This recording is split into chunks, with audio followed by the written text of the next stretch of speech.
네, 오늘 말씀의 제목은 말씀으로 교회의 사명 감당하여 하나님을 예배하는 교회 예배 사명 두 번째 시간 공예배에 관련된 이야기, 오늘 그리고 다음 주 두 번에 걸쳐서 한번 말씀을 나누고자 합니다.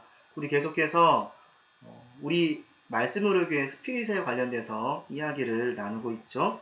목사님이 말씀으로 교회 스피릿 그 제목들을 쭉 살펴보면서 좀 더 이해하기 쉬운 좀 설명이 있을까 해서 부제를 다루기로 했어요. 부제. 그래서 부제 지금 총 9번째까지 하고 있는데요. 9번째까지 제목에 부제를 한번 생각해 보면은 교회의 주인은 말씀으로 임하신 주 예수 그리스도다. 둘째, 주님의 교회의 신자는 말씀으로 태어난 존재다. 셋째로, 말씀으로 태어난 신자는 말씀을 통해 교회적 존재로서 성경적 성도로 자란다.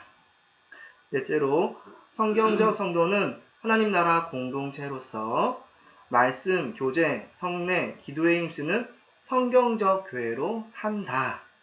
다섯 번째로, 성경적 교회는 성경적 목회자와 교회를 돕는 사역을 한다. 다섯 번째부터는 우리의 사역에 대한 걸 한번 묵상하고 있죠.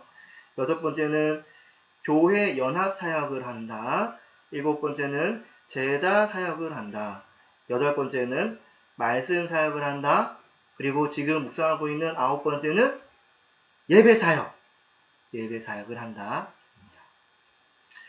지난주는 예배 사역, 그래서 몸의 예배를 드려야 하는 부분과 이 몸의 예배를 통하여서 공예배로 나아가게 된다. 그래서 몸으로 드리는 예배, 삶의 예배가 그 공예배와 잘 조화를 이루어야 된다라는 말씀을 나누었어요.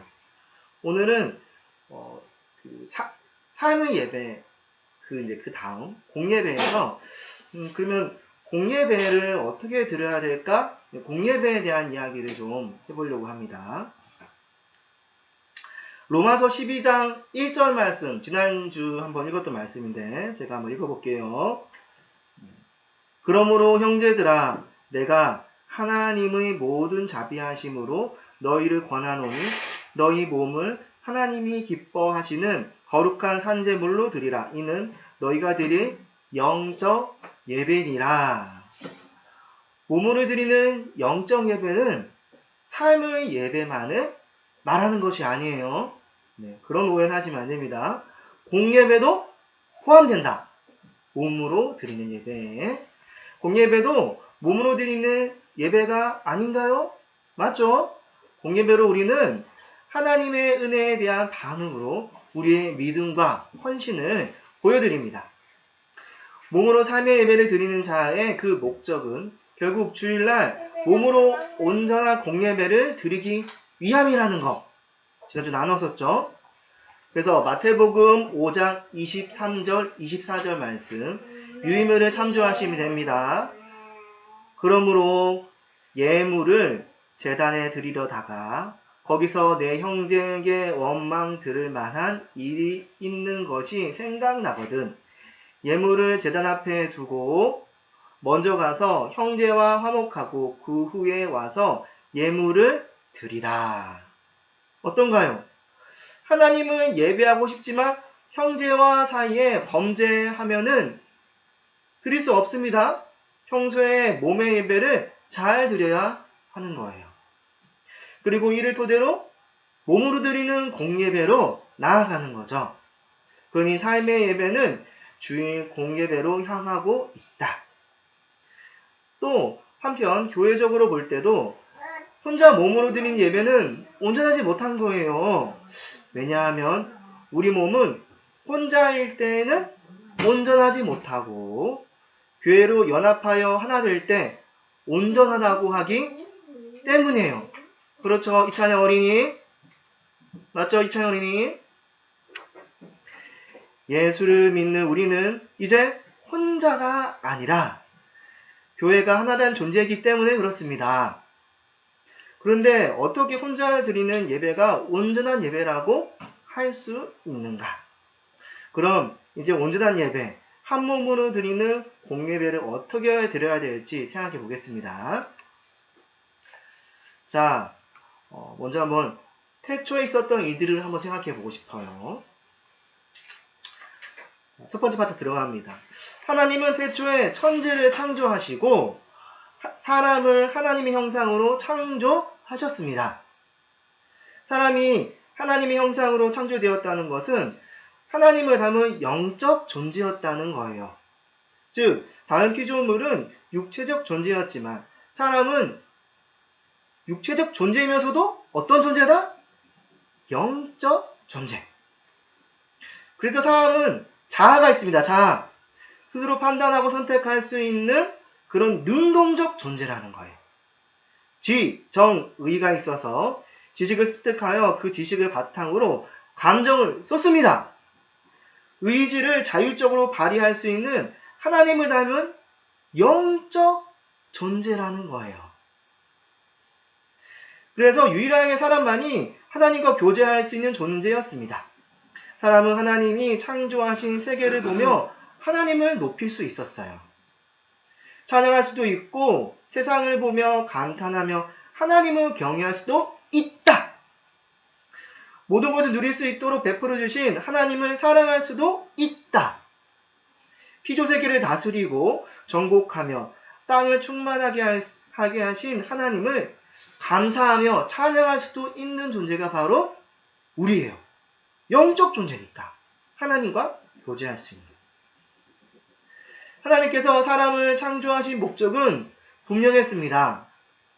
사람을 통해 예배받기 원하셨어요. 사람이 여섯째 날 마지막에 하나님의 형상으로 하나님이 창조하셨죠.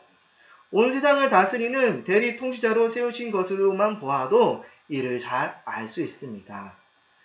또 하나님은 사람을 대리 통치자로 세우시고 그냥 두지도 않으셨어요.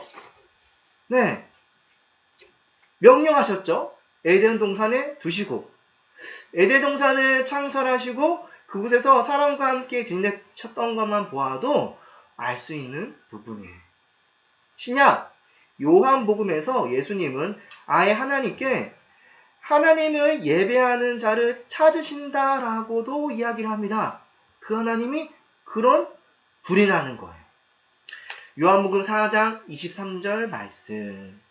하나님께 참되게 예배하는 자들은 영과 진리로 예배할 때가 오나니 곧 이때라. 아버지께서는 자기에게 이렇게 예배하는 자들을 찾으시니라. 그렇기 때문에 예수님을 믿음으로 구원받은 성도들은 하나님을 예배하는 예배자로서 이 땅을 살아가야 합니다. 어떻게 오늘도 예배자로서의 삶을 잘 살아가고 있나요? 이찬영 어린이.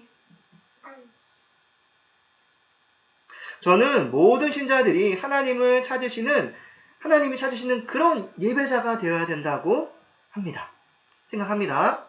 그런데 하나님은 신자들이 몸으로 3회 예배를 하나님께 드리는 가운데 한 지역교회에 속한 신자들이 시간을 정해서 공식적으로 함께 마음을 모아 한 몸으로 예배 드리기를 원한다는 사실을 알기 원합니다. 하나님은 지역교회가 한 몸으로 드리는 공예배를 통해 가장 영광 받으신다. 자, 에베소서 2장 14절과 15절 그리고 18절 말씀을 목사님이 한번 읽어줄게요. 14절 15절입니다. 그는 우리의 화평이신지라 둘로 하나를 만드사 원수된 것 곧 중간에 막힌 담을 자기 육체로 하시고 법조문으로 된 계명의 율법을 폐하셨으니 이 둘로 자기 안에서 한 세 사람을 지어 화평하게 하시고. 자, 한 몸 예배자로 부르신 하나님에 대해서 한번 생각해 보겠습니다. 예수님은 우리의 화평이시다라고 말하고 있죠. 생존을 위해 서로 경쟁하고 다투고 짓밟는 것이 옳은 것이라고 여기는 게 사실 세상 사람들의 생각입니다. 그러면서 범죄하며 지내죠.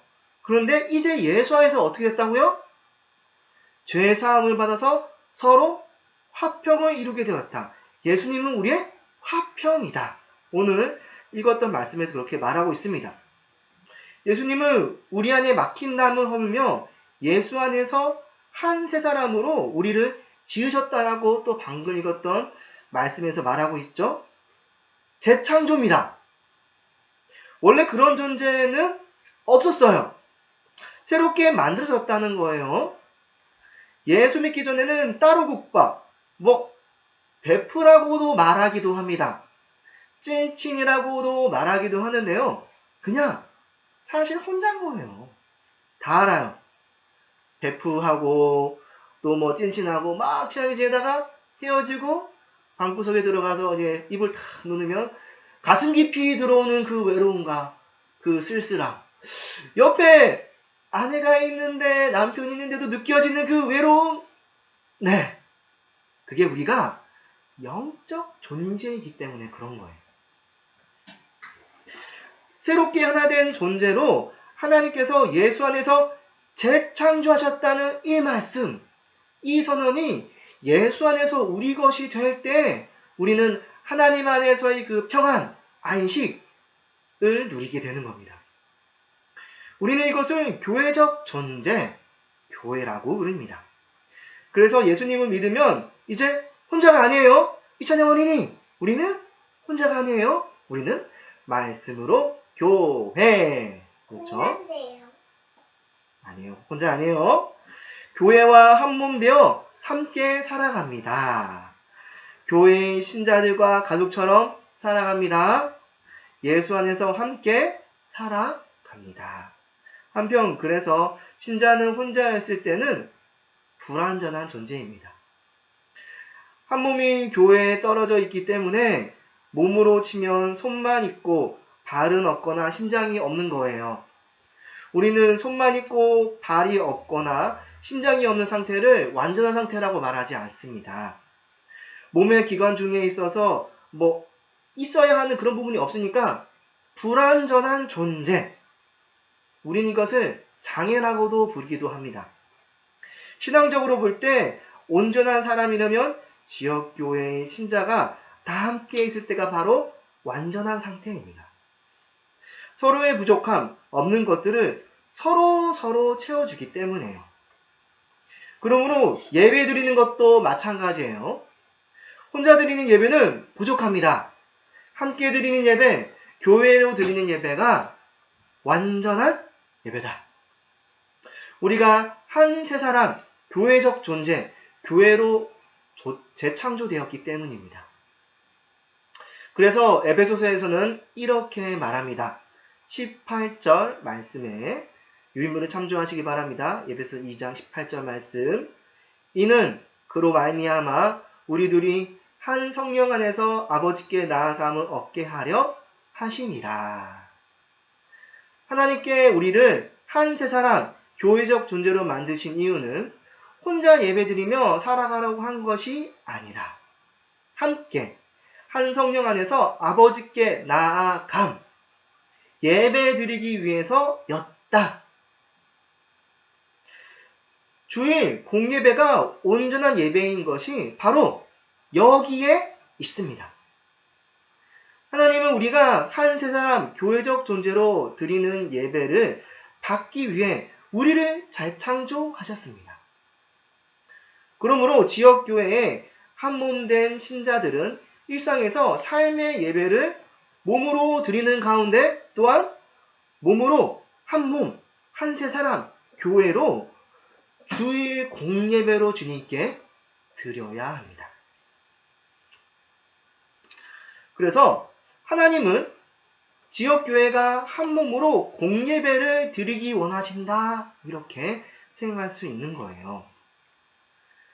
구약 하나님의 백성 이스라엘이 하나님께 예배드린 모습에서 이를 잘 알 수 있습니다.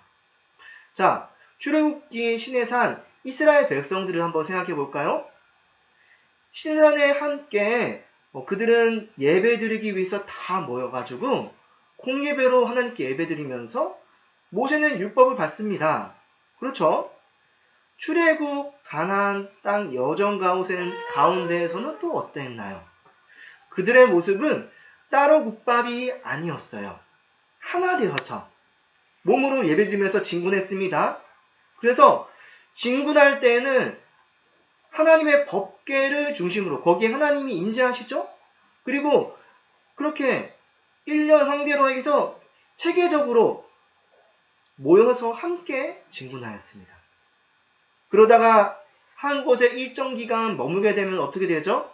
하나님의 법궤를 중심으로 해서 성막을 짓고요. 그 성막 주변에 레위, 모세, 또 12지파가 다 이렇게 돌아온 동안 체계적으로 모여서 삽니다. 그러면서 공예배도 드려요. 가나안 땅 열왕기 시대는 또 어떠했나요? 그들은 하나님께서 정하신 그 한 곳 예루살렘 솔로몬이 만든 성전에서 예배드렸습니다. 따로따로 아니에요. 함께 공예배를 드렸던 거예요. 그래서 열왕기 시대에 어떤 그 솔로몬의 성전에서 함께 드린 이 공예배가 약화되고 뭐 따로따로 자기들 각각에 있는 지역의 어떤 산들에서 산당을 지어서 예배드리는 그런 게 막 활성화되면서 거기서 하게 되면은 이방신을 섬기게 되는 일들도 발생하게 되고 뭐 그랬었어요. 또 포로 귀환 시대 귀환한 이스라엘 백성들은 어떠했습니까? 하나님께서 포로 귀환기에 이제 바벨론에서 포로되었다가 예루살렘으로 다시 돌아온 그 사람들에게 너희들은 먼저 성전을 지어라. 그렇게 이야기합니다. 성전을 지어서 공예배를 하나님 앞에 거룩히 드리기 원했던 거예요. 그때도 마찬가지였어요. 공예배가 멸시되면은 그 포로 귀한 이스라엘 백성들 가운데 어려움이 생겼고 공예배가 다시 회복되고 말씀 중심으로 경건하게 예배를 드리면은 다시 그들의 공동체가 회복되고 하는 일들이 있었습니다. 그러므로 지역교회는 한 몸으로 공예배를 드려야 합니다. 지역교회의 주일 공예배는 신앙 갱신 차원에서 정말 중요합니다. 왜냐하면 이날 신자들은 공식적으로 자신이 하나님께 속한 자임을 신앙 고백하기 때문입니다. 하나님의 창조주 되심과 또 그분의 자녀됨을 고백하죠. 뭐 언제 하겠습니까? 전능하신 하나님께 자신을 공식적으로 의탁하며 그 은혜를 누리고 예배드리죠. 그래서 그 은혜를 경험하는 거예요. 예수님의 그리스도 되심을 깊이 묵상하며 그의 십자가 죽으심과 부활 그리고 내가 그거와 하나 되었다는 것을 예배를 드리면서 깊이 생각하고 고백하는 거예요. 성령이 내주하심 그래 성령님이 나와 함께 하시지 일주일간 함께 하시던 그 성령님 지금도 함께 하시지 그 성령님으로 말미암아 내가 거듭나서 하나님께 영적으로 예배드리고 있지 말씀으로 예배드리고 있지 생각하는 거예요. 주일 오전 예배는 그렇게 공식적으로 삼위일체 하나님을 예배하고 삼위일체 하나님의 그 구원의 희망을 고백하면서 신앙갱신을 하는 겁니다. 신자들은 공식적으로 예배를 드리는 그때 송영, 찬양, 말씀, 기도를 통해 이 모든 것들을 경험합니다. 그 중에서 특별히 말씀이 굉장히 중요하죠. 말씀으로 하나님이 어떤 분이신지 잘 알게 됩니다. 하나님은 사실 말씀으로 자신을 드러내시며 말씀으로 우리에게 믿음을 주시고 거듭나게 하시는 분인 거예요. 그래서 우리 교회 이름이 무엇인가요? 다 같이 외쳐볼까요? 시작! 말씀으로 교회! 맞아요. 말씀이 우리의 주님 되시고 그 말씀으로 말미암아 우리가 거듭나고 그리고 그 말씀으로 인하여서 우리가 성경적 성도, 성경적 교회로 우리가 세워져 간다. 그렇기 때문에 이렇게 우리는 교회 이름도 짓고 이렇게 창원 지역에서 말씀으로 교회로 살아가고 있습니다. 또 지역교회 공예배는 한몸됨을 누리는 차원에서도 굉장히 중요합니다. 이날 한 지역교회에 속한 신자들은 한 주 동안 만나지 못했던 그 한몸 지체들을 만나는 거예요. 그렇죠. 우리 이렇게 또 만났죠? 네. 예수님을 믿는 지역교회 지체들의 만남은 그 만남 자체로도 큰 위로와 기쁨, 힘이 됩니다. 사실 크게 말하지 않아도 하나요? 말하지 않아도 알아요. 그저 바라보면. 그쵸? 우리 옛날에 광고에도 이렇게 나오고 했었는데 말하지 않아도 알아요. 그 마음을 다 안단 말이에요. 그러면서 이제 대화 나누고 뭐 나누지 못했던 그런 이야기들 나누면서 그래 내가 이렇게 한 몸 되었었는데 막 기쁨을 누리고 막 위로를 받죠. 그렇죠. 그렇습니다. 그리고 함께 같은 신앙을 고백하며 공예배를 드리면 하늘로부터 내려오는 그 영적인 은혜들이 막 쏟아지는 거예요. 우리는 영적 존재니까요. 그렇죠. 우리 기쁨이 막 넘쳐납니다. 그러면서 그래 나는 혼자가 아니야. 나와 함께 믿음 같이 하는 이 믿음에 같은 신자들이 있는데 형제들이 있는데 자매들이 있는데 그래 난 괜찮아. 나는 이들과 함께 서로 도우며 이 믿음의 길 말씀으로 교회의 길을 하겠다. 나에겐 새로운 신앙의 가족이 있어. 서로 위해 기도하고 의지하는 신앙의 가족이 있어. 라고 고백하는 거예요. 공적 예배 때 이루어지는 성도들의 그 하나됨, 신자들의 그 믿음의 고백을 통해서 이런 것들이 막 회복되고 믿음의 반석에 딱 서게 되는 거예요. 돌이켜보면은 저도 그랬던 것 같습니다. 어렸을 때 뭐 제가 신앙심이 그렇게 깊었겠습니까? 네, 맞아요. 저도 이찬영 어린이, 뭐 다른 누가 다 같이 맞아요. 그랬었던 거예요. 참 부족하고 선머슴 같이 막 놀고 막 뒹굴고 목사님 말씀하시는데 네, 막 그러고 그랬단 말이죠. 그런데 그 주일 공예배 때문에 믿음을 지키고 그쵸? 신기해요. 어떻게 그렇게 믿음을 지키는지 저도 아주 잘 모르겠어요. 네, 그러면서 네, 이렇게 지금 어떻게 보냐면은 목회자로 섬기게 된 놀라운 일이 발생했다. 저도 제 스스로를 한 번씩 생각할 때 내가 어떻게 하다 이렇게 목회자로 세워지게 되었지? 주일 공예배 때문에 그렇게 되게 되었다. 가기 싫었는데 엄마 손 붙잡고 예배드리고 네, 그렇죠. 그러면서 이제 정든 우리 신앙의 선배, 후배, 선생님과 함께 말씀도 나누면서 신앙이 그렇게 자랐던 거예요. 공예배 드리고 그리고 나중에 어떻게 되죠? 네, 제가 이제 신학교 가서 전도사로 또 섬기게 됐네요. 섬길 때, 그쵸? 우리 주일 예배도 드리지만 어린이 예배도 드리죠. 어린이 예배 드리면서 이렇게 신앙에 고백하는 것을 훈련하는 거예요. 우리 어린 친구들과 함께. 그리고 나중에는 이제 담임 목사님의 허락을 받아서 너 한번 해봐라 해서 주일 오후 예배 시간에도 세워보기도 하고, 네, 새벽 기도 시간에도 해보기도 하고, 그러면서 이제 주일 공예배를 섬기는 일도 탁 생겨가지고 오전 예배 때 말씀도 선포하고. 그래서 제 자신이 지금 제 자신 되었던 길을 쭉 살펴보면은 맞아요. 주일 공예로 말미암아 신앙도 지키고 지금의 목회자로서의 저도 탄탄히 세워지게 되었습니다. 주일 예배가 없었다면은 공예배가 없었다면은 저는 이렇게 세워지지 못했을 거예요. 그래서 우리의 신앙을 지키는 최전선은 어디다? 공예배. 주일 공예배인 거예요. 주일 공예배 지킵시다. 그럼 이런 공예배를 형식적으로 또 어떻게 지켜나가야 할까요? 자, 이번 두 번째 파트. 성경적이어야 한다. 주일 공예배는 성경적이어야 된다는 사실을 한번 생각해 보도록 하겠습니다.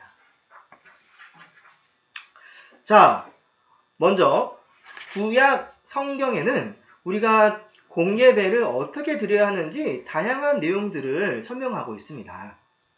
그 중에서 출애굽기 10계명, 출애굽기에 나오는 10계명, 1계명부터 4계명은 우리가 하나님을 어떻게 하면 사랑할 수 있는지 잘 설명해 줍니다.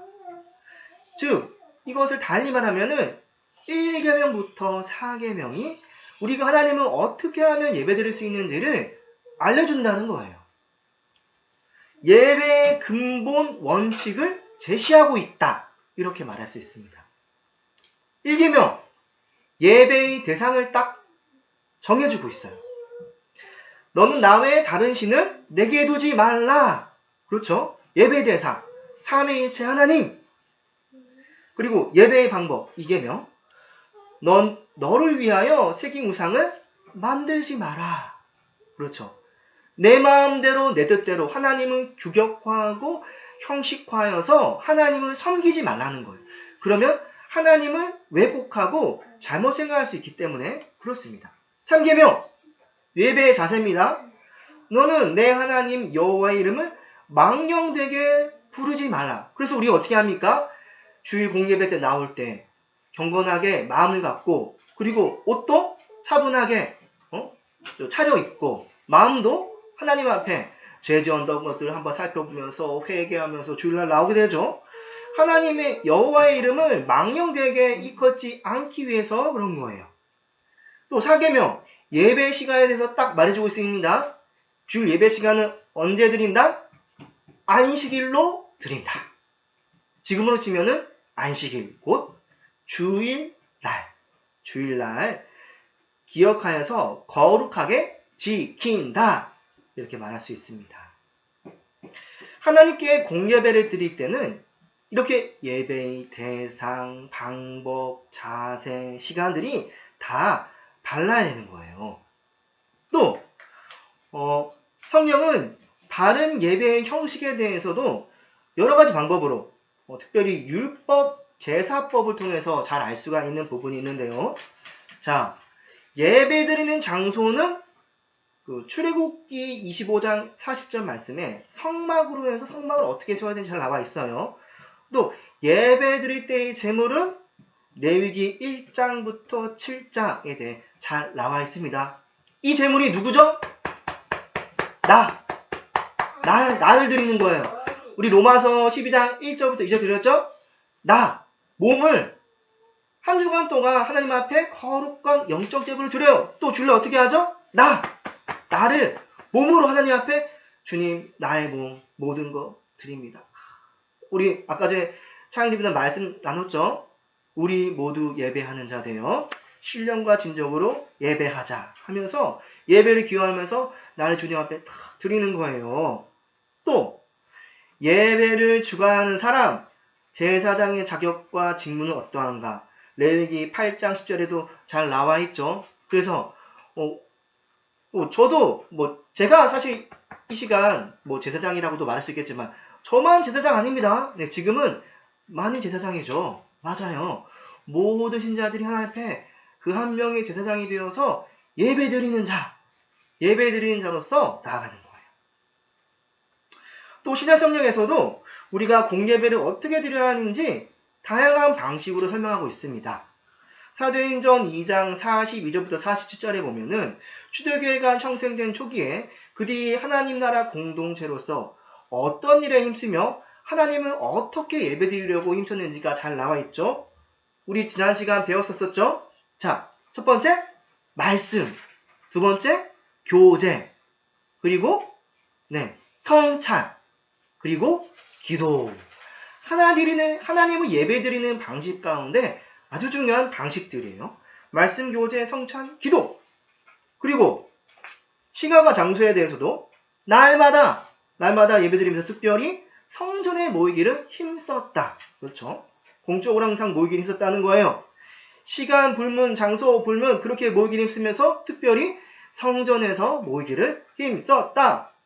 그러면서 그들이 어떻게 했습니까? 찬양했습니다. 찬양과 찬미를 하나님께 쫙 드렸다고 말하고 있어요. 또 신약 성경에는 초대교회 사람들은 안식일에도 모이기도 하고 주일에도 모이기도 하면서 하나님을 정기적으로 예배드렸다라고 말하고 있습니다. 안식일날 바울은 전도여행을 하다가 유대인의 회당에 탁 들어가서 그들과 함께 예배드린다고 어떻게 하죠? 말씀 선포합니다.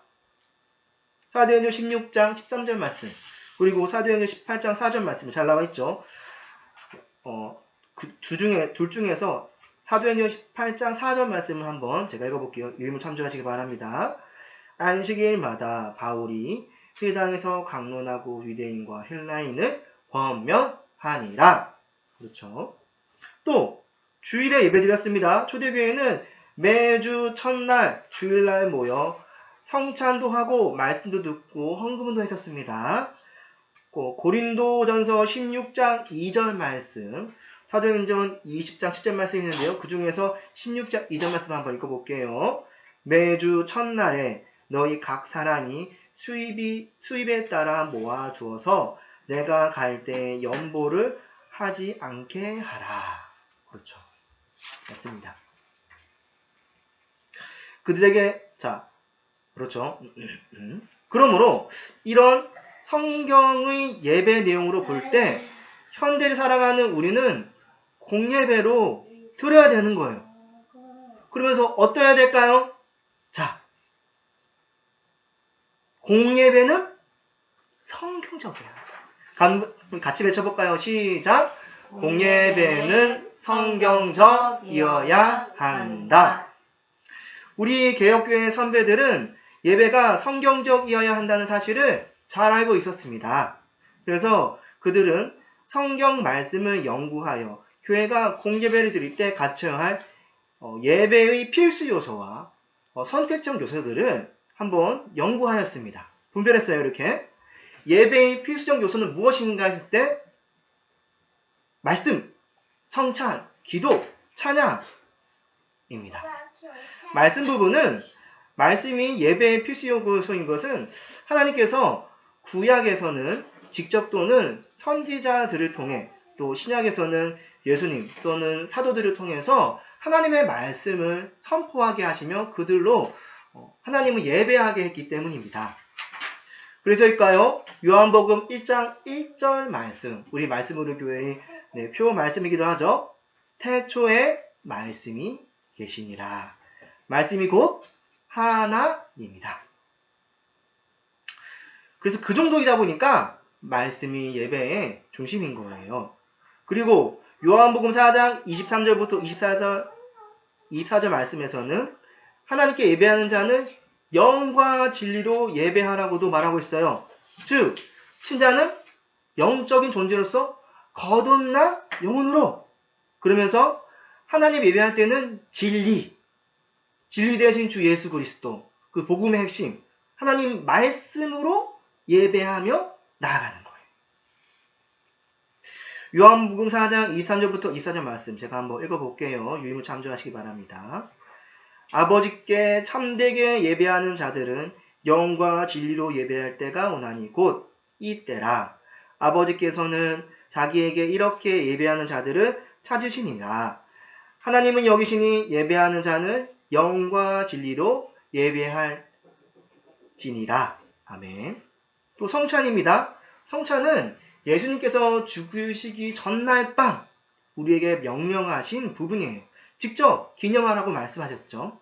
기도는 영이신 하나님께 우리가 또한 영적인 존재로서 나아가는 또한 중요한 예배 방식 중에 하나입니다.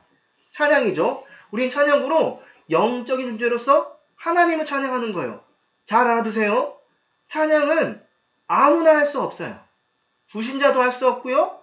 그리고 다른 피조물, 멍멍 강아지, 야옹야옹 고양이, 새, 우리가 볼 때 저들도 하나님을 찬양했구나 생각할지 모르겠지만은 실제적으로 그런 피조물들은 영적인 존재가 아니기 때문에 그들이 믿음 다하여서 하나님을 찬양하지도 못합니다. 왜요? 우리만. 우리가 영적인 존재이기 때문에 그런 거예요. 영혼이니 영적인 존재. 그래서 우리는 찬양함으로 하나님을 높이며 예배하는 거죠. 그러므로 이런 네 가지가 공예배의 필수 요소입니다. 예배 선택 요소들도 있습니다. 이에 반해 어떤 선택 요소들, 그러니까 무슨 말이냐면은 이거는 좀 우리가 선택하면서 이렇게 배정할 수가 있다. 이런 거예요. 그리고 뺄 수도 있고 넣을 수도 있고 많이 할 수도 있고 적게 할 수도 있고 이런 거예요. 자, 예배 시간입니다. 뺄 수는 없겠네요. 네. 예배를 드릴 때는 시간을 정해서 해야 되겠죠. 그런데 한번 정해지면 그 시간 정해야 되는데 이 정하기 전에는 10시 할지 11시 할지 12시 할지 오후에 할지 오전에 할지 이런 것들을 정할 수가 있는 거예요. 그렇죠? 또 예배 장소도 마찬가지입니다. 뭐 아무 장소든 상관없습니다. 그래서 저희들은 이렇게 가정에서도 예배 드리고 있죠. 그리고 뭐 체육관이든 창고든 심지어 천막 없이 그냥 그 마당에서 예배 드릴 수도 있습니다. 예배 순서도 마찬가지입니다. 각 교단들은 예배 순서가 다 달라요. 그리고 그 들어간 내용도 조금씩 차이가 있죠. 그렇기 때문에 뭐 이렇게 순서에 대한 차이가 있긴 한데요. 그렇다고 해서 뭐 들어갈 거 다 들어가고 뭐 그러는데 그 예배가 뭐 이상한 예배다 그러진 않습니다.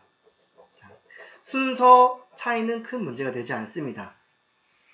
그리고 현대에 이르러 성경을 근거로 서양 그 개신교, 개혁교회, 또 한국의 장로교회는 예배의 구조로 보면 보통 4중 구조로 예배를 드리고 있습니다.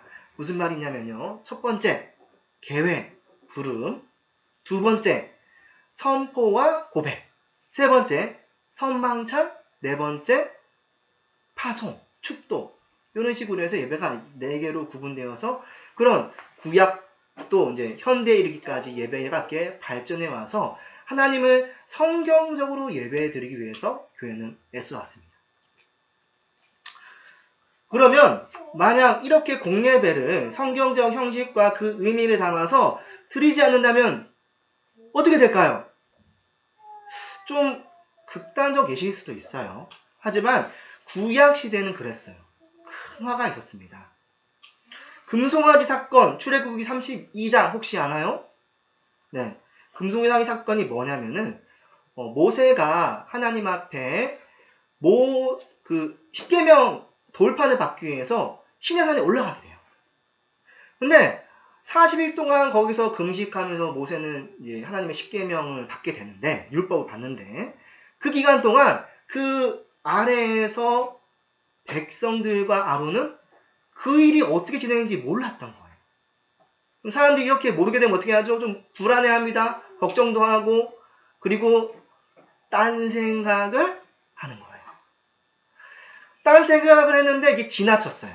그래서 아론에게 우리를 인도하는 모세가 지금 어디 갔습니까? 안 되겠습니다. 우리를 인도할 신을 만들어주세요.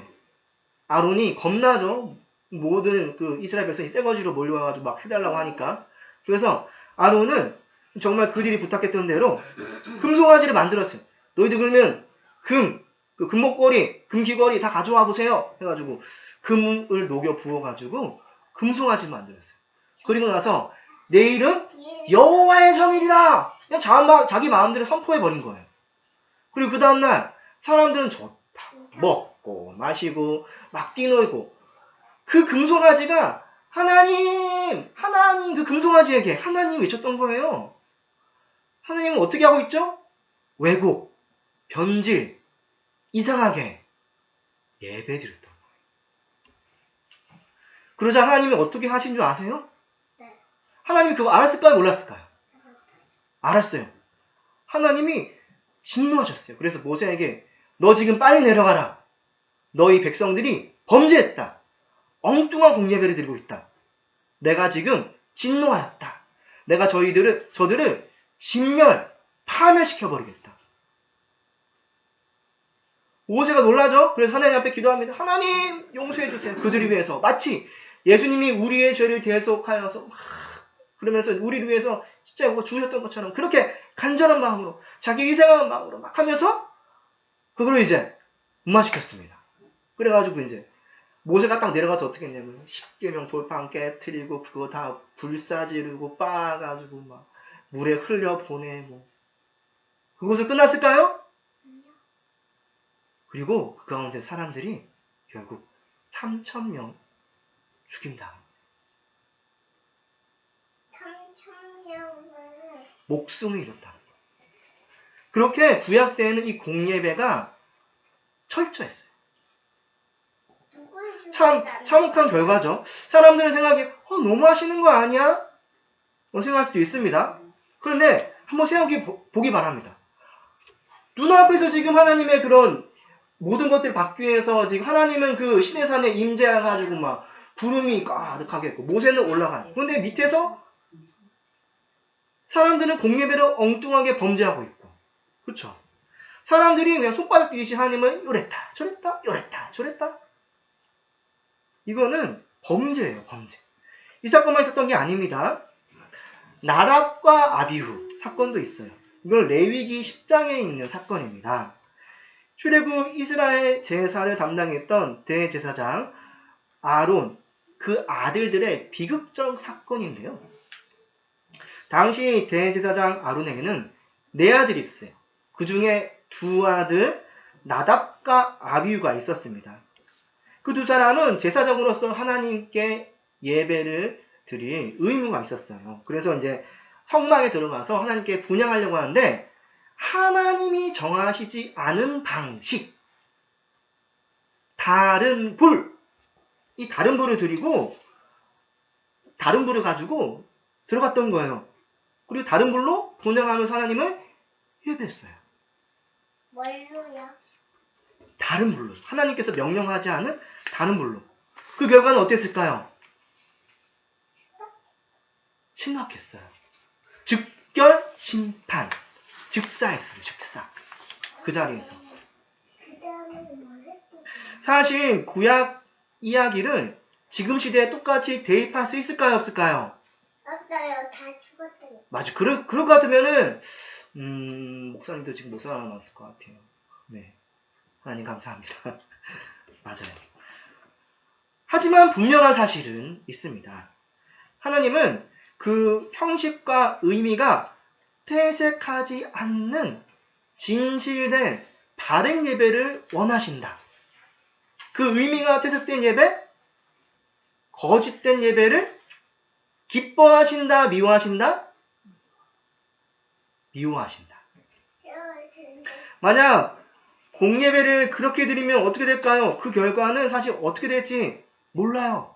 하지만은 다른 모양이겠지만은 거기에 대한 책임은 분명 본인이 질 수 있습니다.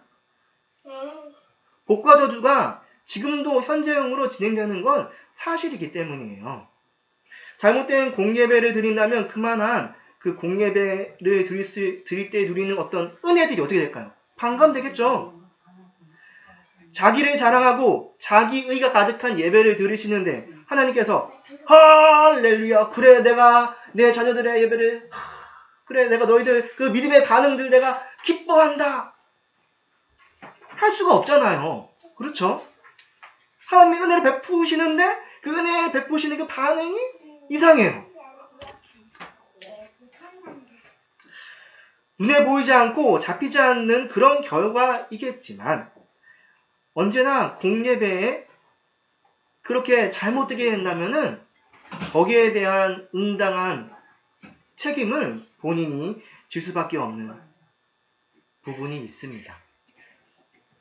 그가 원하는 그러한 복, 그런 것들 생각하지 않고 오직 주님께서 기뻐하시는 그러한 마음과 의미를 담고 공예배를 드려야 되는 거예요. 만약 부패한 공예배를 그렇게 계속 드린다면 결국 어떻게 될까요? 그거는 말하지 않아도 알 수가 있습니다. 그의 예배도 무너질 거예요. 삶의 예배도 당연히 무너지겠죠.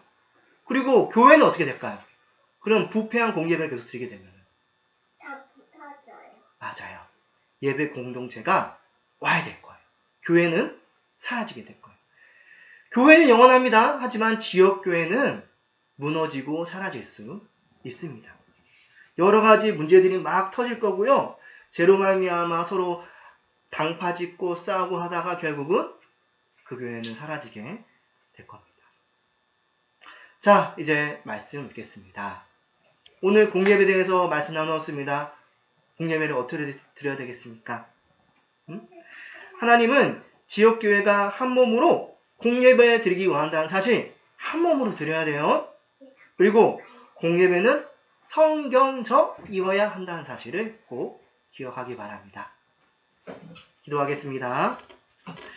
이 시간 함께 기도하겠습니다. 기도할 때 주님, 우리의 예배 받아 주시옵소서. 주님, 우리가 함께 한 마음으로 우리의 믿음의 고백, 그 반응을 주님께 드립니다. 아버지, 성경적 공예배 한 몸으로 드리는 예배 항상 될 수 있도록 주님 우리의 마음을 주장하시고 인도하여 주시옵소서. 함께 기도하겠습니다. 사랑과 은혜가 많으신 아버지 감사합니다. 우리가 정말 주님 앞에 아버지 부족한 자들이지만 그 예수 그리스도의 피, 그 거룩한 피로 말미암아 죄 씻음 받은 그 자로서 그 피를 의지하여서 나아갑니다.